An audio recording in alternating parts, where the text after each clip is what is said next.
રાધા, ક્રિશ ક્યાં છે? મેં એને બોલાવ્યો પણ એને ભૂખ નથી. હો, એટલે પેલી નાલાયક છોકરીના લીધે એને જમવું પણ નથી, એમ જ ને? હું પણ જોઉં છું એ કઈ રીતે નથી જમતો. મમ્મીજી, તમે શાંતિથી જમી લો ને. હું ક્રિશની થાળી એના રૂમમાં જ લઈ જાઉં છું. ઠીક છે, અને થોડું વધારે લઈ જજે. ગુસ્સામાં માણસ વધારે જમે છે. ભલે.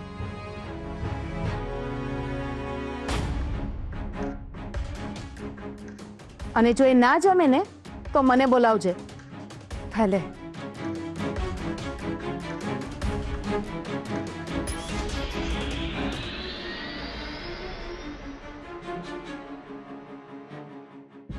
નીલા, તારે નથી જમવું? હું ને રાધા પછી જમીશું. અરે, રાધા ક્રિશ સાથે જમી લેશે એટલે જ મેં થોડું વધારે મોકલ્યું છે. ચાલ, તું અમારી સાથે બેસી જા. આવ.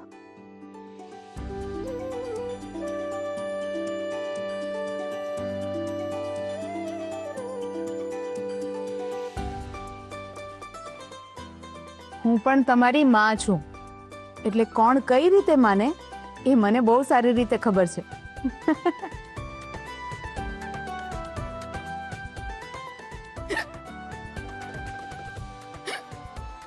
નીલા, થોડું પાણી આપ ને.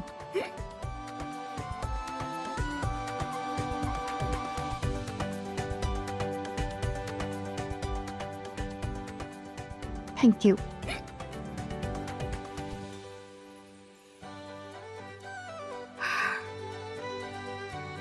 લાગે છે રાજેશભાઈ ને રશ્મિબેન યાદ કરતા હશે.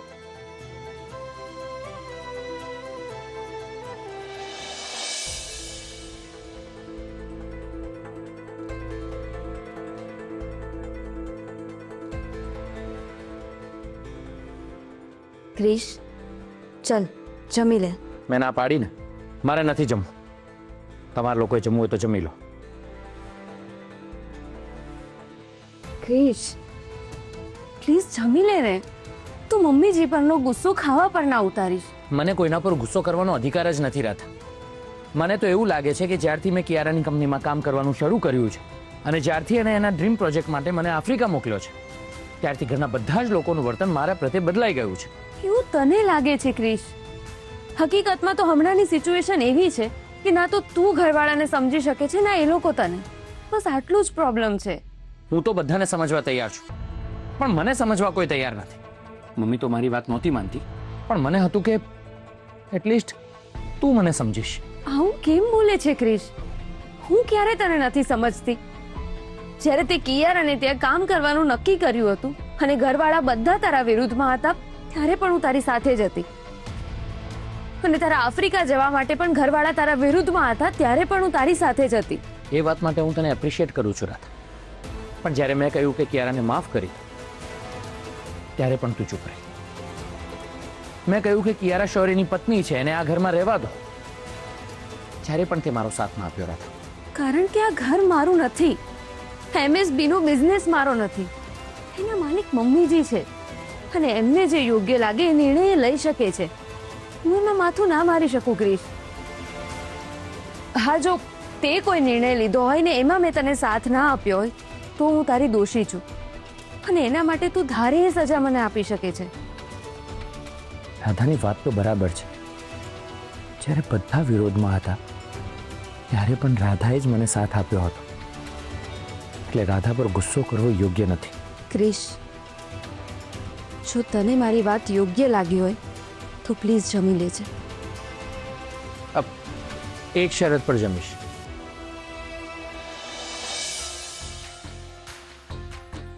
મારો મિસ્ટ્રી કેટલો ભોળો છે.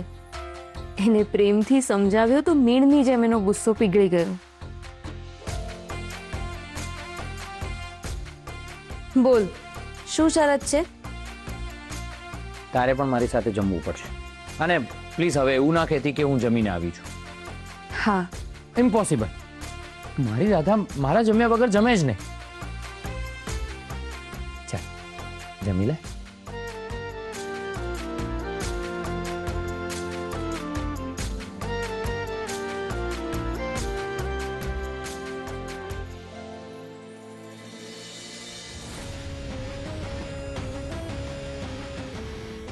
કિયારા ક્યાં હશે?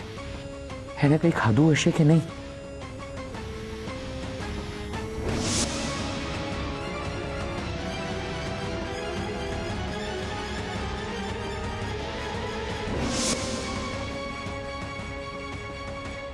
હમણાં મારી સાથે જમવા બેઠો છે, પણ એને વિચાર તો કિયારાનો જ આવી રહ્યો છે. મારે ખૂબ જ સાવચેતીપૂર્વક ક્રિશને કિયારાથી દૂર કરવો પડશે. મમ્મીજીએ ધાક ધમકીથી ક્રિશને કિયારાથી ફિઝિકલી દૂર કર્યો છે, પણ મારે પ્રેમથી ક્રિશને કિયારાથી મનથી દૂર કરવો પડશે.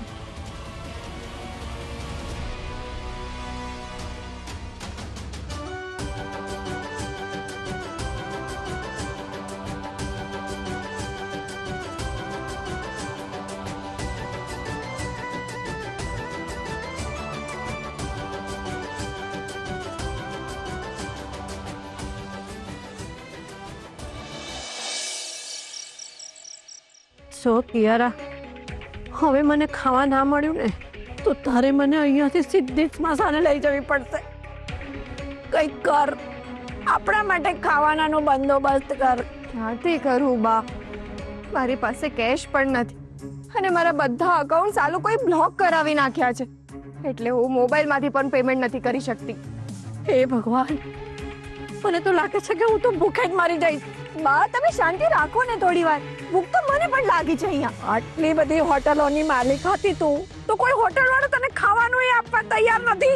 સવારથી કેટલી જગ્યા પર ટ્રાય કર્યો પણ કોઈ જવાબ જ નથી આપી રહ્યું. એક હોટલમાં તો અંદર જવાનો પ્રયત્ન પણ કર્યો, પણ એ લોકોએ ધક્કો મારીને બહાર કાઢી મૂક્યા. હું એ લોકોને નહીં છોડું, એક એકને જોઈ લઈશ. હા, બધું છે ને પેલી ઉર્મિલાના કારણે જ થયું છે. તે ઉર્મિલા સાથે જે કર્યું છે ને એ બધું જ ઉર્મિલા હવે તારી સાથે કરશે, બદલો લેશે. અરે દુશ્મની તમારે બેની, એમાં હું શું કામ દુખી થાઉં છું? કેમ? જ્યારે સુખ ભોગવવાનું હતું ત્યારે મારી મીઠડી કરતા હતા. હવે જરાક દુઃખ વેઠવાનું આવ્યું છે તો આટલો બધો કકડાટ શેનો કરો છો?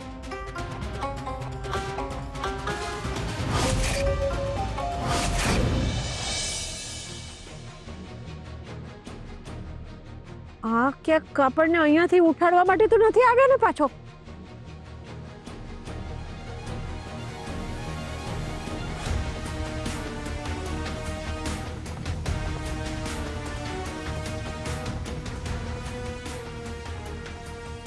કેમ છો બા?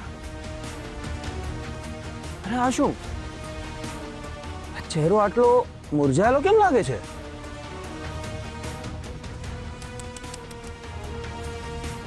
સવારથી કઈ ખાધું નહીં હોય નહીં? પણ બા, તમે તો MSB હોટલના માલિક હતા. લોકોને રહેવા માટે આલિશાન હોટલ આપો છો, ખાવા માટે ઇન્ટરનેશનલ વાનગીઓ આપો છો, તો પછી આમ રસ્તા પર કેમ પડ્યા છો તમે લોકો? એવું કેમ ચાલે બા? મારી વાત સાંભળો છો ને બા? આવું ઇનડાયરેક્ટલી શું કામ કહે છે? જે કેવું એને ડાયરેક્ટલી બોલ. સાંભળ, હું છે ને લોકોની લાયકાત જોઈને વાત કરું છું, અને તારી લાયકાત તો મારી સામે ઊભું રહેવાની પણ નથી. હે યુ! અવાજ નીચે, અવાજ નીચે.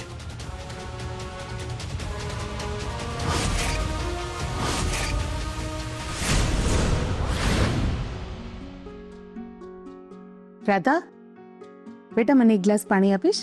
હમણાં લાવી.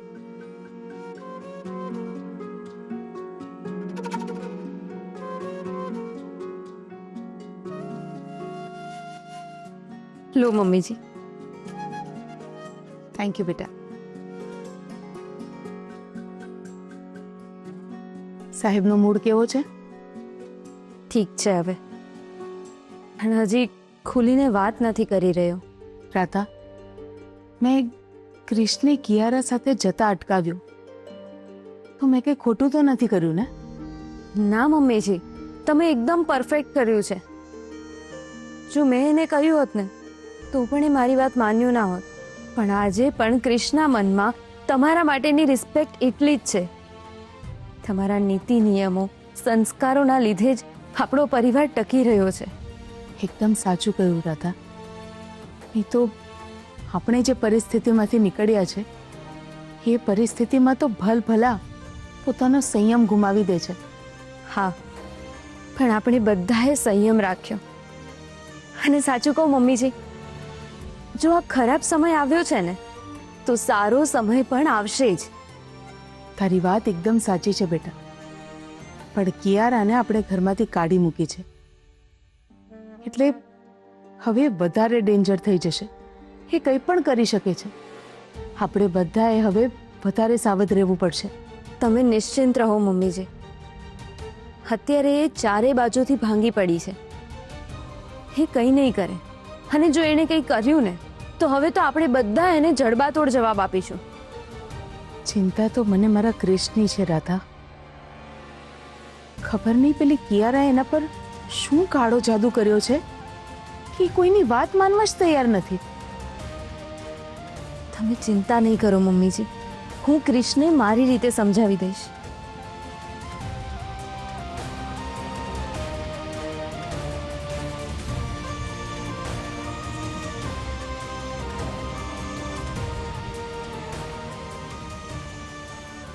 કેટલી ડાઈ છોકરી છે.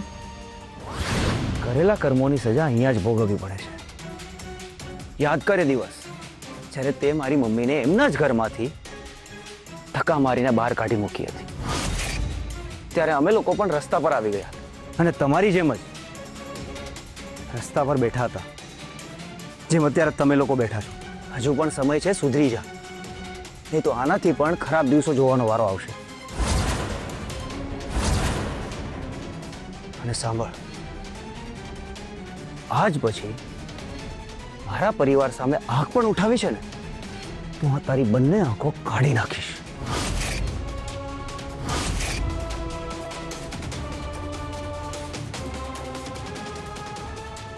અને હા, બીજી વાત, મારા રામ સીતા જેવા ક્રિશભાઈ અને રાધા ભાભીના સંસારથી તો તું દૂર જ રહેજે.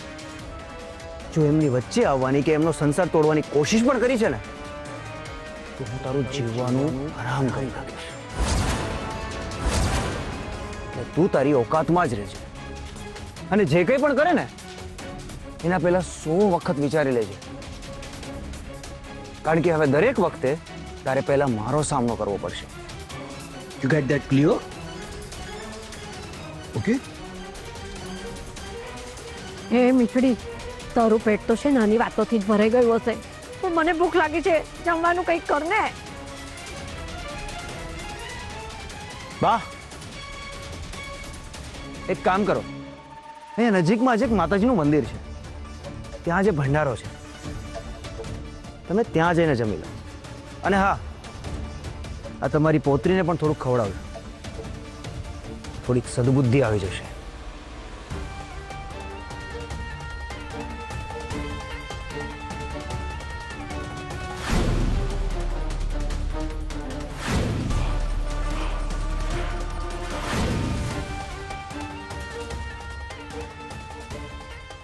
ચાલ મારી મીઠડી, આપણે ભંડારામાં જમી આવીએ. કોઈ જોશે તો કેવું લાગશે? એમએસબી ની માલકીન ભંડારામાં જમે છે. તું ક્યાં હવે MSB હોટલની માલકીન રહી છે? ચાલ ને છાની માની જમી લે ને. મારે નથી આવું. તારે ના આવું હોય ને તો કઈ નહીં, રહેજે ભૂખી. હું તો આ ચાલી જમવા. બા,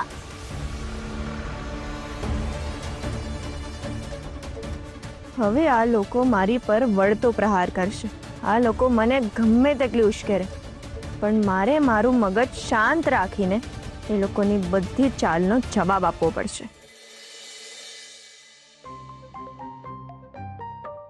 બા, જો હવે મેં ખાધું નહીં ને તો મને ચક્કર આવી જશે. મારી સાથે જવું શું કામ થાય છે? કારણ કે તું કોઈની વાત માનતી નથી ને એટલે. આ સૌર્યાની વાત માની હોત ને તે તો તું પણ છે ને મારી જેમ આમ પેટ ભરીને જમી હોત. આહાહાહાહા, શું મસ્ત જમવાનું હતું. રીંગણા બટાકાનું રસાવાળું લસલસતું શાક, પૂરી અને ફૂલવડી, ખટ્ટી મીઠી દાળ અને ભાત. બહુ જ મજા પડી ગઈ જમવાની મને તો. મારે મારો ઈગો સાઈડ પર મૂકીને ભંડારામાં જઈ આવવા જેવું હતું. બા, હવે તમે થોડી વાર પ્લીઝ શાંતિ રાખશો અને મને વિચારવાનો સમય આપો, નહીં તો આપણે આખી રાત આ રોડ પર કાઢવી પડશે. ચાલ હવે. આ ધનરાજ અંકલ તો નથી ને? ધનરાજ અંકલ,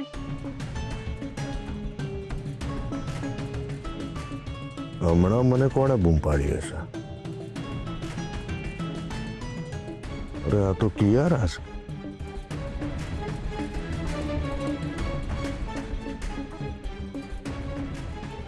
કિયારા, તમે લોકો અહીંયા ને આ બધો સામાન ને તું તો ક્રિશ સાથે એના ઘરે ગઈ હતી ને? હા, ક્રિશ મને એના ઘરે લઈ ગયો હતો. પછી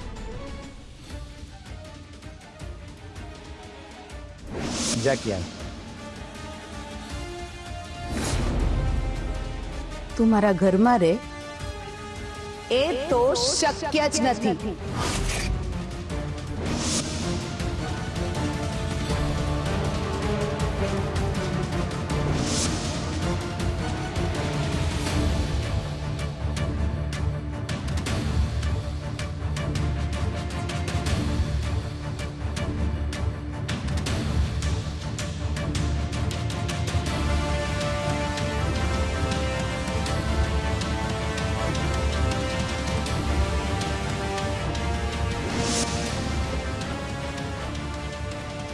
લો બોલો, જેના માટે તે આટલું બધું કર્યું એ ક્રિશ તો માવડ્યો નીકળ્યો. ના, એ તો મારો સાથ આપતો જ હતો, પણ એની મમ્મીએ પોતાના સમ આપીને એના દીકરાને રોકી લીધો. અરે બીજું કરી પણ શું શકવાના હતા એ કિયારા? મમ્મીએ કીધું ને છોકરાએ વાત માની લીધી. સમ આપે તો માનવું પડે ને બા. પણ આટલું બધું થયું તેમ છતાં તે મને સવારથી ફોન કેમ ના કર્યો? મારા એટલા પણ ખરાબ દિવસો નથી આવ્યા કે મારે કોઈ બીજાના ઘરે જઈને રહેવું પડે. આમ પણ મારી સાથે કોઈ હોય કે ના હોય, મારો ક્રિશ તો મારી સાથે જ છે. તને કહું છું કિયારા, શું થયું? આઈ એમ સો સોરી. ક્રિશના કોન્ફિડન્સના કારણે હું એવું બધું બોલી ગઈ હતી. It's okay. હવે મને એ કે તમે લોકોએ કંઈક ખાધું કે નહીં? ના, મારી પાસે કેશ પણ નથી અને એ લોકોએ મારા બધા અકાઉન્ટ્સ બ્લોક કરી નાખ્યા છે.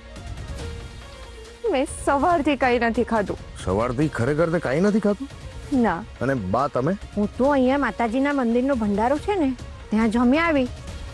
મેં મારી મીઠડીને કીધું તું, મેડમ તો MSB હોટલના માલિક છે, તો એ થોડા ભંડારાનું જમે.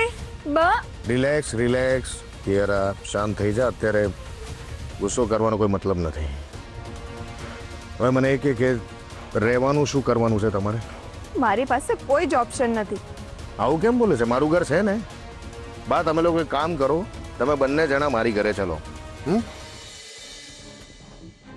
રિક્ષા!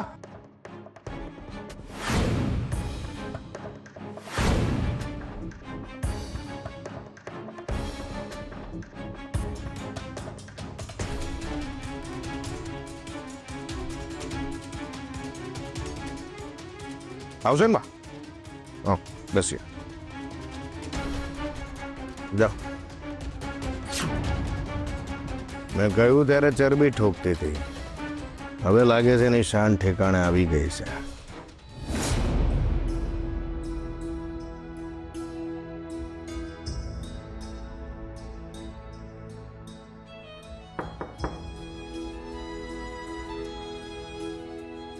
હું અંદર આવી શકું મમ્મી?